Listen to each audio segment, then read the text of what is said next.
What's up, guys? This is Bobby Douglas. This is just the second half and the second video of three where we're taking a look at Arizona point guard Nico Mannion. First half, he had some turnovers, made some shots, and had some nice passes as well. So overall, a pretty representative half, I think, from Mannion. So in the second half, I'm expecting a little bit more from him in terms of passing. I think he has a few more good assists and things like that. So let's get right into it. And remember, he's going to be number 1 in the white, and I'm going to circle him with my mouse right here. And let's go. And so, again, I do like his off-ball defensive awareness. You can see his hands up, head on a swivel. And so those are the things that you really can't teach. And, again, that's a really nice pass. A little bit behind Stone Gettings, but overall I like the vision right there. And he's going to be good for 2 to 3 really nice passes per game in the NBA, I think, especially with the spacing. He's going to be able to see the floor extremely well. Again, that's another really nice pass. That's just on a rope, one-handed lefty finish, and it's going to be another assist for him right out of the box. So he's really come out strong in the second half. Good help and stunt. Right there, read that perfectly.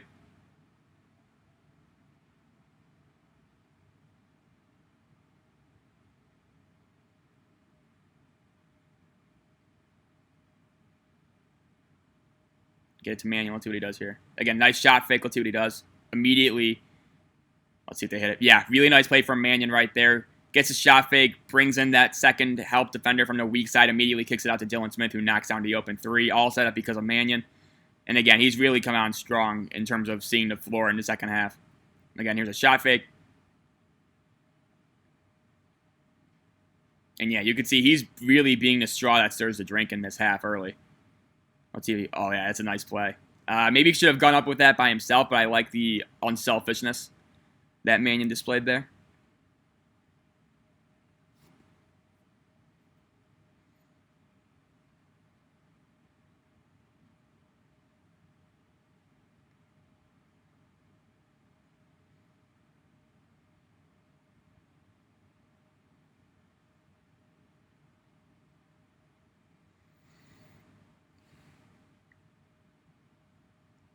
And there's Ignazi getting blocked by, I think that's Shakur Houston. That should have been a charge. And Mannion's out for a little bit right here, so I'll skip ahead to 15-14 when he comes back in. There we go. Again, you can see him on, I think that's Anthony Mathis, I want to say, for Oregon. Or it might be Chris Duarte, actually. I'm not sure.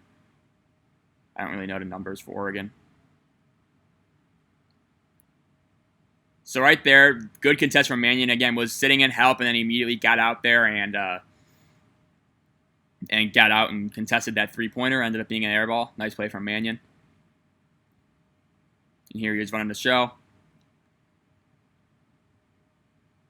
Looked like a little wheel route for Max Hazard. Oh, let's see if he hits this. Yep, really nice from Mannion right there. He's going to make that shot. Again, didn't even need a shot fake, just the threat of him shooting, which in some cases can be enough. Even though he didn't really shoot the ball he didn't really shoot the ball very well from 3, but just you could see that little eye fake, got his defender up in the air, and he ended up getting a nice mid-range jump shot that was open, managed to hit it as well. Looks like we're going to get an ad here. And we could skip it, no big deal.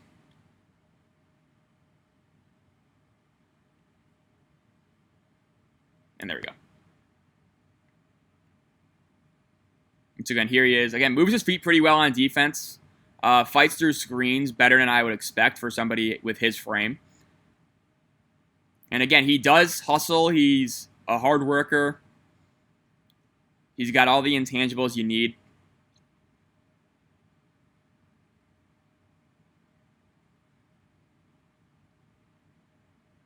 Here's Mannion again. 5 seconds. That's a deep 3, and he's going to miss that. A lot of his three-point attempts, I noticed when watching a ton of games of him, a lot of them will end up short. I don't think he gets enough bend in his knees when he's shooting. I think it's a very set shot, and once he gets it up, there's not really a lot of forward momentum going with his shot. Let's see if he finishes here. Nice play, nice pass from everyone there.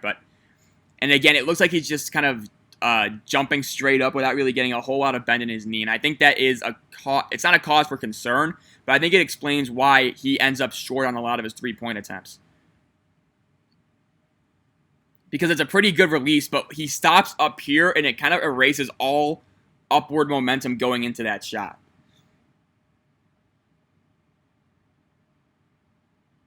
That's a really nice pass from Mannion.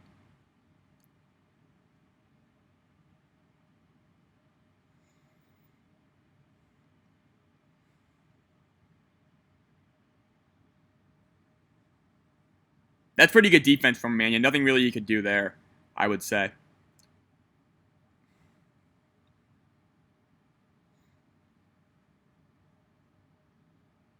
Little weave action and then into that Najee pick and roll. Right there, you may have had Najee on the roll. And we got a charge going the other way.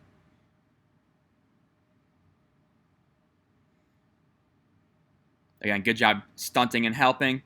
And then recovering to his man. Nice job closing out as well.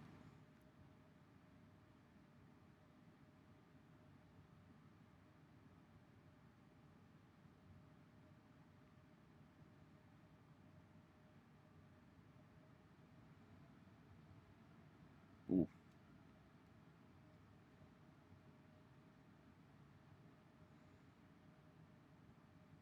And again, you can see right there, that's a really nice pass. Splits that double team, and yep, that's awesome for Mannion. But before he made that really nice pass, he doesn't really have that skill of separation to get around that big man trailing him. And so I do think that limits his effectiveness in the NBA just because, and even in college, I think it limited his effectiveness just because he doesn't really have those strides to get past defenders. But, he did make the most of it on that play. He really just, one-handed bounce pass between the double team leads to a wide open three. That was a really nice play from Mannion, but you could see just the lack of separation he has going north-south.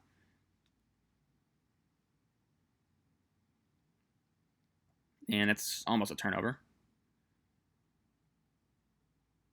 Right there, he kind of baits Pritchard into fouling him. That probably was a 2, I want to say. Maybe a 3.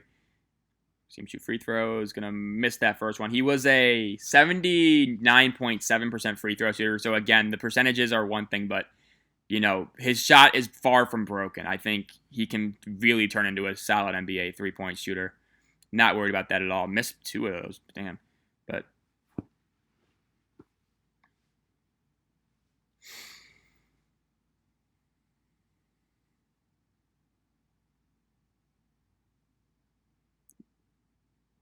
so right there, that's really nice job getting around that screen. I think that was Will Richardson who tried to backdoor him, but Mannion didn't even have to turn his head around. He immediately just went above it, and they were playing a little bit of cat and mouse. But again, showed pretty good awareness, I would say.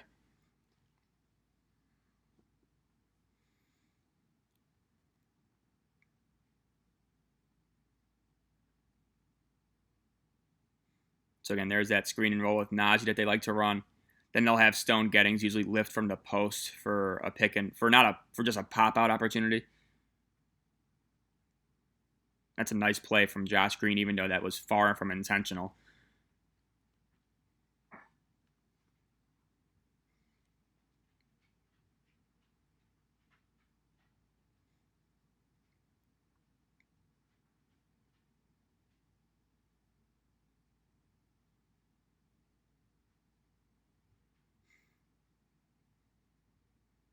We got a foul here. Yeah, Peyton Pritchard right there. Peyton Pritchard was a guy not in my original top 60, but after watching him a little bit more, I mean, I did watch him a lot at Oregon. I do think he'll probably end up cracking that. A lot of people are really high on him. Some people have him early second round. I'm not going to be that high. I'm guessing he'll probably end up around the 50s, I would say, for me personally. But he's definitely a guy who should be getting drafted, I would say, based on what I've seen from various mock drafts and things like that.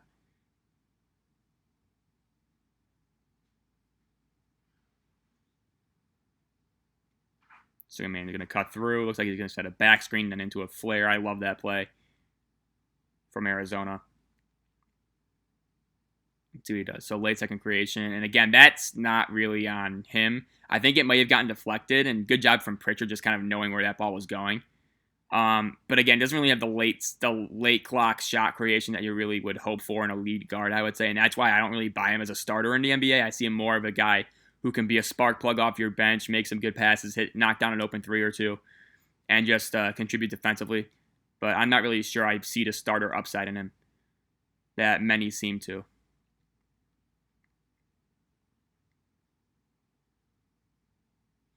Got a timeout for Arizona.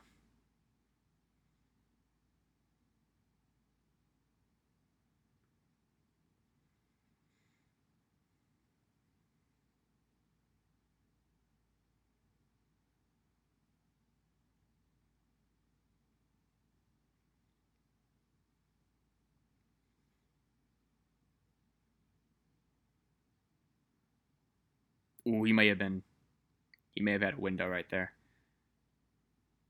Dude, this here. And again, you can see, I think it's going to be Oregon ball, and he just kind of sprints right into that double team. Tends to get overwhelmed by length and size, as you saw right there.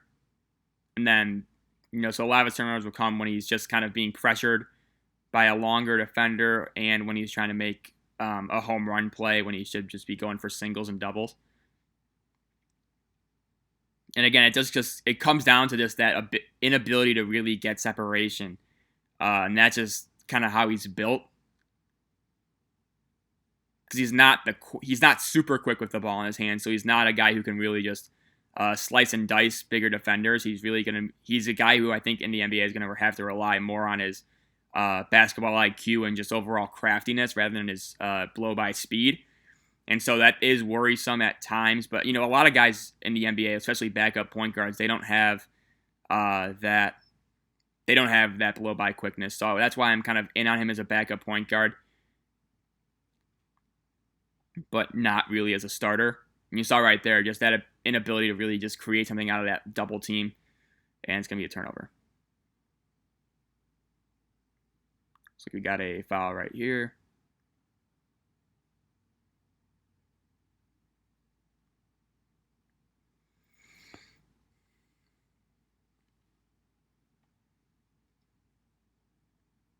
I don't know why they keep replaying this.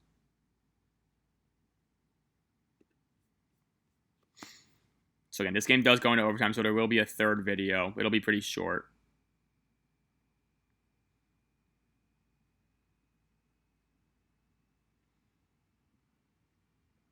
So we got the final 40 seconds here.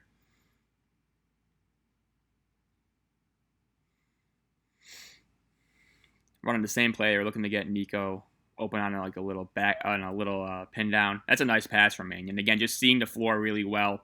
Can hit skip passes, things like that. We've seen a few times where he's done it. You got a jump ball. It's going to be Oregon ball. It's a big time play for Oregon.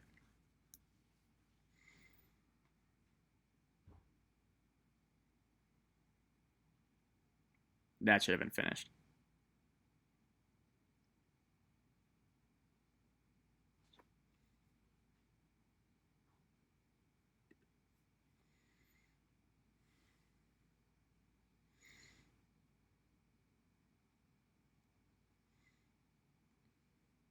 And Pritchard is going to... they call him for... That's a crappy foul call. I'm sorry. I don't think you could call that. So Pritchard's probably going to make both, I want to say. Yeah. That should not have been a foul call. He just lost that out of bounds. So we got final 15 seconds here.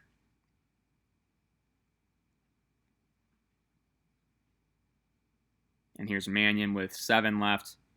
Let's see what happens here. Looks like we got a foul. Oh, yeah, Oregon had a foul to give, so.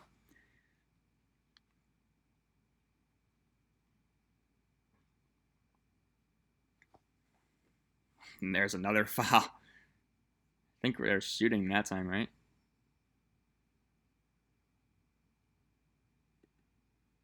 But, yeah, he missed it, I think, and then, yeah. The rest of it, there's a timeout here, and then, yeah, that's about it. So I'll end the second half video here, and then I'll be back for the overtime video where it's probably going to be around 8-minute video. So hopefully you guys enjoyed this one. I think we saw a lot of really nice passes from Nico Mannion. I think he hit a few shots as well. So yeah, we will see you for the OT video where Oregon ekes out a win in pretty dramatic fashion. So stay tuned for that. And yeah, thanks for watching. Bye.